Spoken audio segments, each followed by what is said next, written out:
This program is brought to you in association with First National Bank of Botswana. FNB, how can we help you?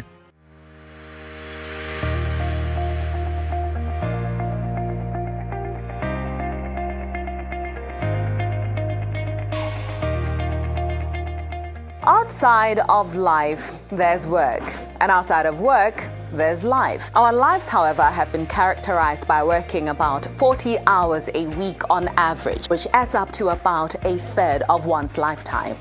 You get to work Monday to Friday from 8 a.m. until 5 p.m. Then only get home around 7 in the evening. You get to bed by 10 p.m. and the cycle continues that whole week until the weekend comes. Those 2 days out of the week are for rest, socializing with family and other loved ones and friends. And then on Monday, that perpetual sequence carries on. But in the last 2 years, the pandemic has shown that this way of living and working has become archaic and somewhat dysfunctional. With how things were, working from home and flexible working hours have demonstrated that productivity need not be based on how many hours one has worked, but rather how much output they have. In fact, a particular study showed that 70% of people who work from home now believe that employment contracts should be based on meeting company needs rather than focusing on the hours worked.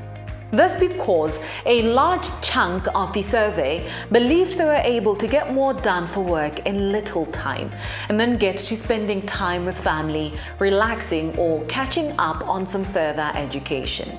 Needless to say, the past 2 years have undoubtedly increased conversations around the possibility of a 4-day work week. So much so that some countries in Europe, such as Spain, have now piloted programs allowing for such. The aim is to see if what has been evasive for ages can now finally be tamed. The question is, are we ready for the same? Can the Botswana employment market tailor-make work experiences suitable for the local labor force? Managing Director at Staffwise, Bami Mutei, is on First Issues. Bami, thank you so much for coming on First Issues and affording us your time. Today we're talking the elusive work-life balance. So, with what global trends are showing, will there ever come a time where there's a properly functioning work-life balance experience? Before we go to the global village, let's first look at the individual. For me, work-life balance differs from one individual to another. You decide what work-life balance for you is. For me as an individual, it might be that during the week I do have 2-3 days whereby I get to get home on time, play with my family, have time with my family, and the rest of the day go to business. For somebody, it will entirely mean being a home or a household wife or whatever, and then spending all that time there. So it differs from one individual to another. An individual decide what their work-life balance means and how it has to come into place in their life. So going into the global village, I'd say no. It is something that is different to achieve. People try to achieve it. People put an effort in achieving it. But because there's no set standard that when you have reached this kind of being content, you have reached an equilibrium between work, social life, spiritual life, psychological life. Until we get to understand that work-life balance differs from one person to another, then there's no way we can say it is achievable in the global village. Some countries, such as Spain, have already started, trying to achieve this by piloting a 4-day work week, right? Do you think that we as a country, as Botswana, are ready for, exploring that sort of arrangement, seeing that after Spain introduced or piloted this program, other countries also came on board? Before COVID, I could have said no. But after the pandemic, I feel we are ready for such a change in our lives. I think as a small country, it is a change that we can comprehend. As a small country, it is a change that we can move towards even to save ourselves from stress-related diseases, from unbalanced work-life, problems. And I believe if we can give it a try and understand that it doesn't only come up with the luxury of being at home, it also comes with responsibilities of making sure you reach your targets, you get your work done on time for that matter, and everything is in order, then we can be able to move that direction. You speak that, this would need to recognize that as individuals, we have different needs for both our lives and our workplace. So perhaps the conversation should be centered around tailor-made work-life experiences, right? So what do you think it would take for our local labor force to have that, to recognize that, to actually put that into practice, consider it as something that can be done? The workplace is such a tricky place to be in, number one. Number two, management ought to understand the people they are working with. We are living in an era whereby mental health awareness has been taken care of. We are trying, yes, not enough though, from where I'm standing.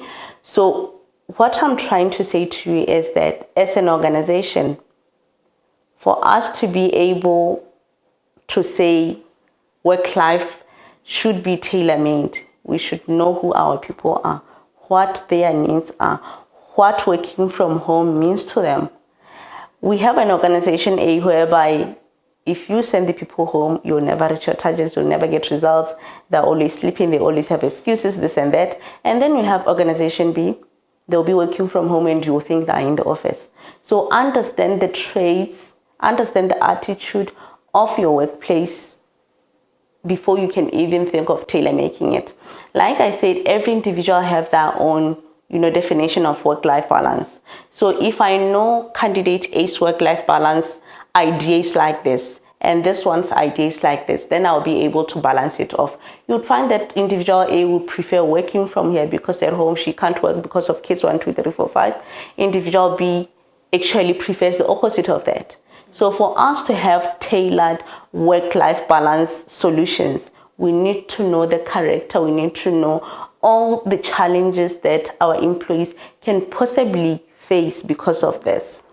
So it is, for small organizations like mine, it is possible. But for organizations with more than 1,000, I don't know how it could be done, but we need to identify and get to know at different levels the different challenges that our employees have regarding work. You speak of the challenges, right, that would present with bringing this into practice. But what do you think could be the solution to address those challenges that would see this become a fruitful, even successful attempt at trying to have tailor-made work-life experiences? As a recruiter, my answer will be assessments. Psychological assessments are not traditionally a norm in our country, but we are seeing a shift towards them. A psychometric assessment can help you analyze a human's profile. You get to know all the different attributes that Bame would prefer 1, 2, 3, 4 over this, Bame things like this, Bame can do this over this. Then in that way, if we all the time couple recruitment with assessments, we already have a profile of a candidate the moment they walk in.